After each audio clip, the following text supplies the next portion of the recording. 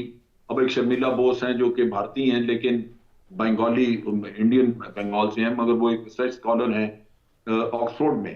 انہوں نے کتاب لکھی ہے، گارڈین کے ایک جرنلسٹ انہوں نے لکھی ہے، کئی لوگوں نے بھی لکھا ہے، اور وہ یہی کہتے ہیں کہ جی یہ 30 لاکھ والا تو ہمیں وہاں پہ کوئی نہ قبریں نظر آئی، نہ کوئی ایسی جگہ، اور نہ ہی اتنے لواحقین آگے آئے جن سے پتہ لگ سکے کہ واقعی لوگ اتنے مارے گئے. تو حقیقتاً جو بہت مارے گئے وہ بیچارے بہاری تھے، کیونکہ جب مکتی بانی کو تیار انہوں نے کر لیا تو مکتی بانی نے اور پھر بھارتی فوج ان کے ساتھ جو ان کے سول آرم فورسز تھی، یہ مل کے تو یہ لگاتار وہاں پہ یہ کارروائیاں کر رہے تھے. جیسور میں بڑا قتل عام انہوں نے کیا. اگر آپ صحیح معنوں میں تعداد دیکھیں تو لگتا یہ ہے کہ کوئی 1 لاکھ سے زیادہ لوگ نہیں وہاں پہ مرے، اور صحیح. ان میں بھی جو زیادہ تر مارے گئے وہ بیچارے بہاری. صحیح. اور بہاری بھی بہت سارے تو یہاں پاکستان بھاگ کے پہنچے، لیکن بے شمار لوگ ہیں جو وہاں پہ، اور آپ دیکھیں ان کے حالات، ان کو انہوں نے بہت ہی برے حالات میں وہاں پہ مہاجروں کی طرح رکھا ہوا ہے. صحیح. جنرل صاحب، چونکہ وقت بہت کم ہے، اس حوالے سے میں دوسرے نقطے کے حوالے سے آپ سے جاننا چاہوں گا کہ ہمیں پتہ ہے کہ ٹی ٹی پی اور بی ایل اے کے پیچھے ایسے عناصر بھارت موجود ہے، خود آن بھی کرتا رہا، بلوچستان میں اپنا اثر رسوخ کے حوالے سے خود یہ چیزیں آن کرتا رہا. کیوں ہم خارجہ پالیسی ہماری اس حد تک جو ہے وہ متحرک نہیں ہے کہ ہم دنیا کے سامنے تمام تر چیزیں جو ہیں وہ رکھ سکیں؟ دیکھیں، یہ جو خارجہ پالیسی ہمارے پچھلے دور میں رہی ہے اس میں تو کوئی ایسا لفظ، کوئی ایسی بات کرنا جس سے بھارت کے احترام میں کمی آئے، بھارت ناراض ہو، وہ تو بولا ہی نہیں جاتا تھا. بلکہ آپ باقی چیزیں چھوڑ دیں، یہ کہا گیا کہ کیا ہمیں بنگلہ دیش، کیا ہمیں بھارت بامبے میں اتنے لوگ بھیجنے چاہیے تھے جو جا کے وہاں پہ تو انہوں نے اتنے مار دیے، 162 مار دیے. انٹرنیشنل کورٹ آف جسٹس میں بھی یہ چیز انہوں نے، ان کے وکیل، بھارت کے وکیل نے کوٹ کی. تو جب آپ اپنا منہ کالا کرنے کے لیے خود تیار ہوں تو دوسرے کو تو پھر محنت نہیں کرنی پڑتی نا، وہ تو خود ہی آپ نے، وہ اگر آپ کاؤنٹر کرنا چاہیں تو وہ کہتے ہیں جی آپ کے تو اپنے فلاں لیڈر نے یہ کہا. ٹھیک. تو میں سمجھتا ہوں کہ ہم نے تو بڑا اپنے پاؤں پہ کلہاڑیاں مارنے والے بے شمار کام کیے ہیں، لہٰذا عوام کو یہ سوچنا چاہیے، دیکھنا چاہیے کہ کیا یہی ہمارا راستہ ہے یا ہمیں کچھ اس کو تبدیل کرنے کی ضرورت ہے. کچھ تبدیل کرنے کی بھی ضرورت ہے یا نہیں، عوام کو یہ طے کرنا ہے، اور حکومت اور ریاست کو بھی تمام جو چیزیں ہیں وہ طے کرنی ہے. ثانیہ اے پی ایس اور سکوت ڈھاکہ کے حوالے سے ہم نے تفصیلی جو ہے وہ بات کی ہے. مزید بھی وقت اس حوالے سے درکار تھا، مگر چونکہ وقت کی گنجائش اتنی نہیں ہے کہ مذہبی نکات کے اوپر بات کی جا سکتی. بہت شکریہ لیفٹیننٹ جنرل ریٹائر امجد شیخ صاحب ہمارے ساتھ موجود تھے، اور رانا عبدالرب صاحب ہمارے ساتھ اسٹوڈیو میں موجود رہے. آپ دونوں مہمانوں کا بہت شکریہ. ناظرین، آج کے پروگرام سے اتنا ہی، اجازت دیجیے.